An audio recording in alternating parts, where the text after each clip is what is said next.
Hello everyone, I am Priyanka Gaur, your English educator. And आज की video में हम बात करेंगे हमारे एक बहुत इंपॉर्टेंट चैप्टर के बारे में and the chapter is Indigo. इस चैप्टर को हम किस तरीके से पढ़ेंगे, हम डायरेक्टली इसकी समरी नहीं करेंगे। हम पहले थोड़ा सा इंडिगो के बारे में जानेंगे, थोड़ा सा हम इसका एक छोटा सा बैकग्राउंड समझेंगे, देन हम इसके कैरेक्टर्स करेंगे और फिर हम इसकी डिटेल्ड एक्सप्लेनेशन करेंगे।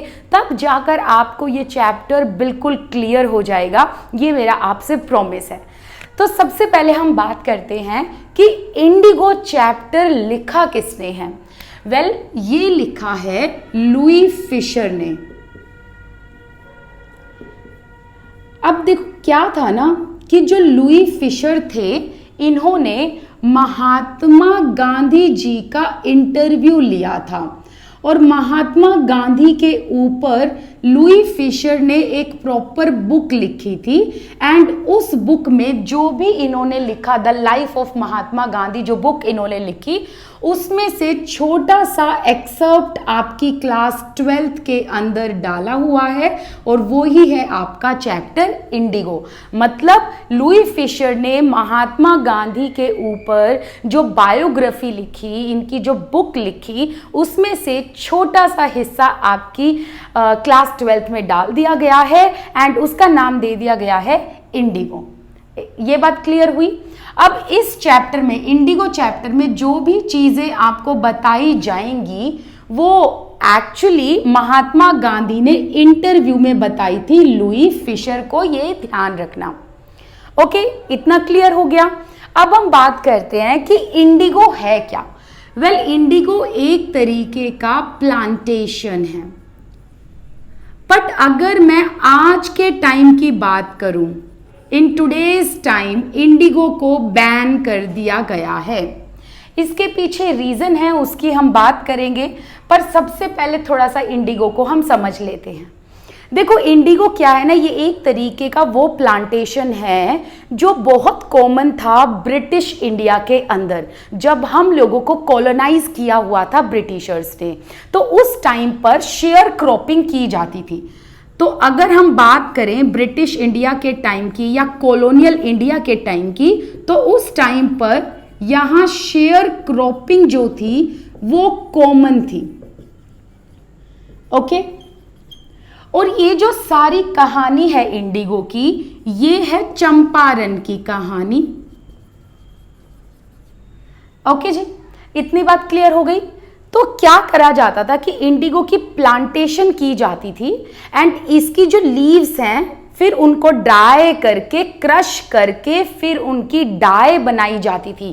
क्या बनाई जाती थी? इसकी डाई बनाई जाती थी। और फिर इस डाई का, ये मतलब एक कलर तैयार कर दिया जाता था, ब्लू कलर। ठीक है, और ब्लू कलर जो है ना, मतलब जिसकी जो इंडिगो, इसकी जो डाई बनाई जाती थी ब्लू कलर की, ये यूरोप में बहुत ज़्यादा फेमस हो गई थी। यूरोप के लोगों के अंदर इसकी डिमांड बढ़ गई थी। एंड जो डाई है, इसको कॉटन यार्न पर रंग दिया जाता था। मतलब जो कॉटन कपड़े थे और जैसे आपकी जो डेनिम होती हैं, उस पर थोड़ा डार्क ये ब्लू कलर करने के लिए इस डाई का यूज किया जाता था। ठीक है, तो ऑल एंड ऑल अभी आपको ये समझना है कि इंडिगो जो चैप्टर है, इसको बेसिकली लिया गया है the life of Mahatma Gandhi book से। और उस बुक में जो भी बातें लिखी गई हैं वो महात्मा गांधी ने लुई फिशर को इंटरव्यू के टाइम बताई थी। इसके अलावा इंडिगो क्या है? इंडिगो एक प्लांटेशन है।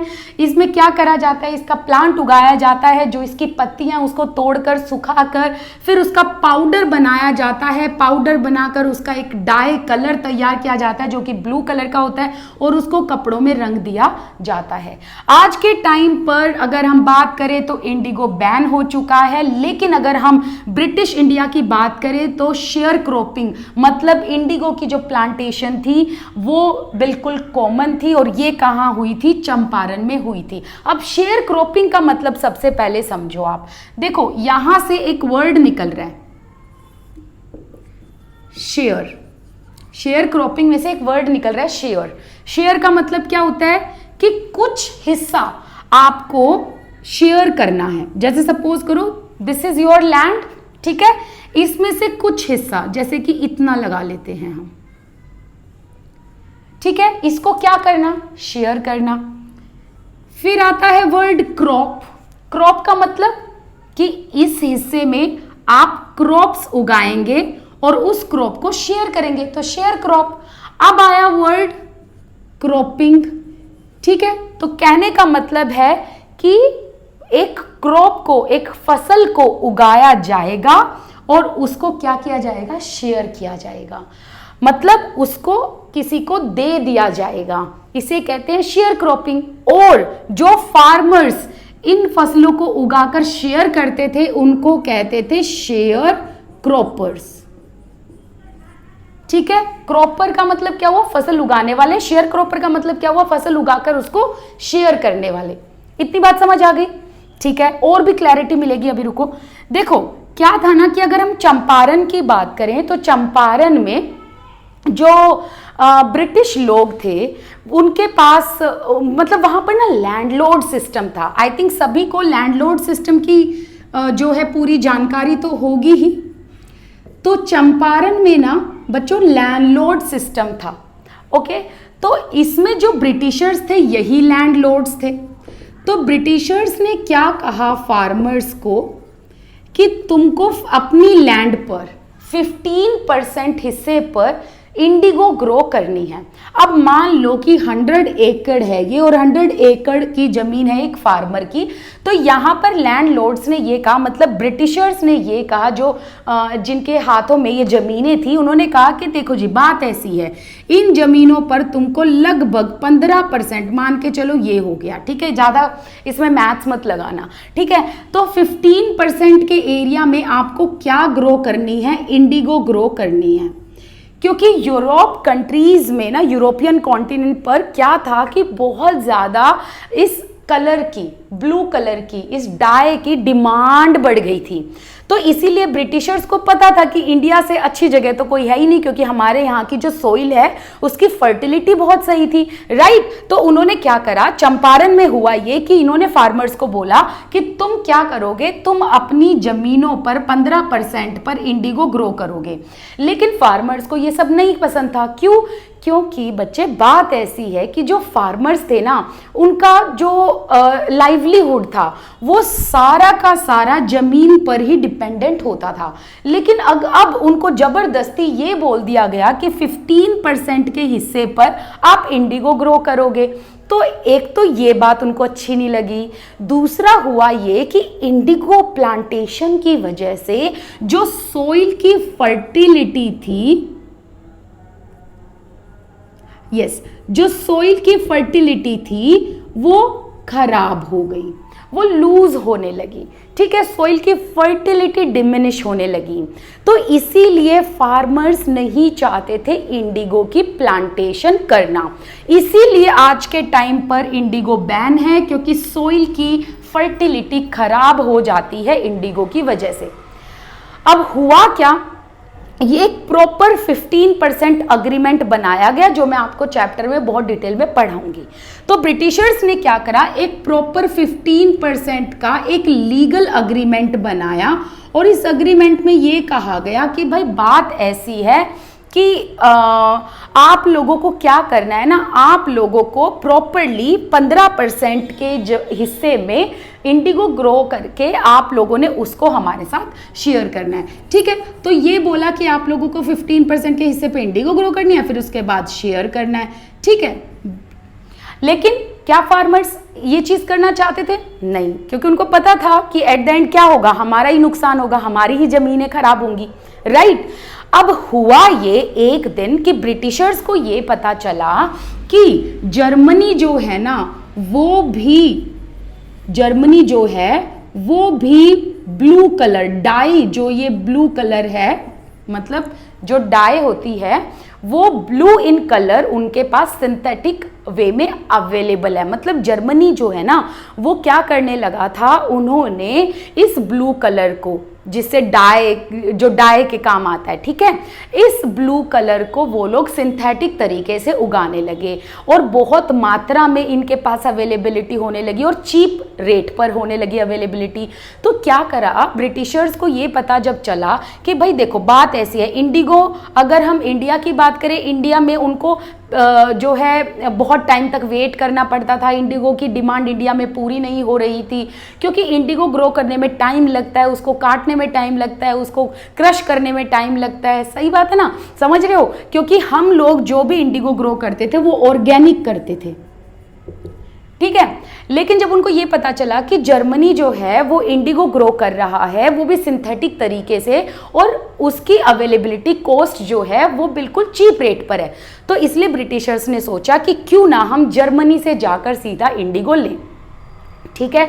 तो इन्होंने इस 15% अग्रीमेंट को कैंसिल करने की बात सोची। इन्होंने सोचा कि भाई इंडिया में तो हमने चंपारण के फार्मर्स के साथ 15% का अग्रीमेंट कर रखा है, ठीक है, तो हम क्या करेंगे, इस अग्रीमेंट को कैंसिल कर देंगे और जर्मनी से हम लोग क्या करेंगे, हम जर्मनी से ये कलर लेंगे, सिंथेटिक कलर लेंगे, इससे क्या होगा, हमारा फायदा होगा।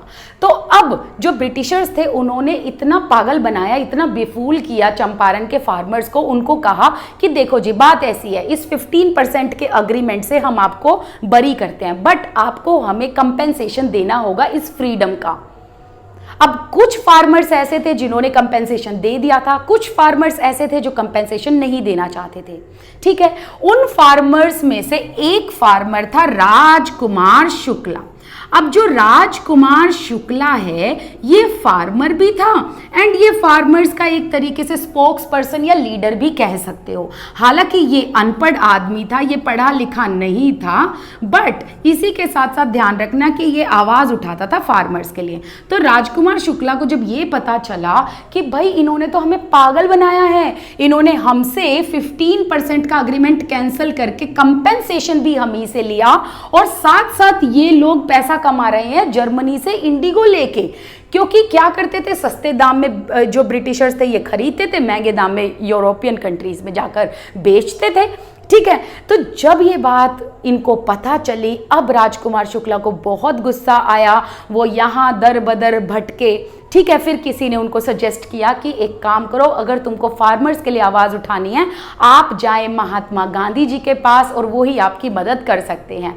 तो इसीलिए राजकुमार शुक्ला महात्मा गांधी जी के पास गए और महात्मा गांधी जी से उन्होंने रिक्वेस्ट किया कि प्लीज मेरे साथ चंपारण चलो और वहां के लोगों की जो कंडीशन है वो सुधारो और हमें जस्टिस दिलाओ।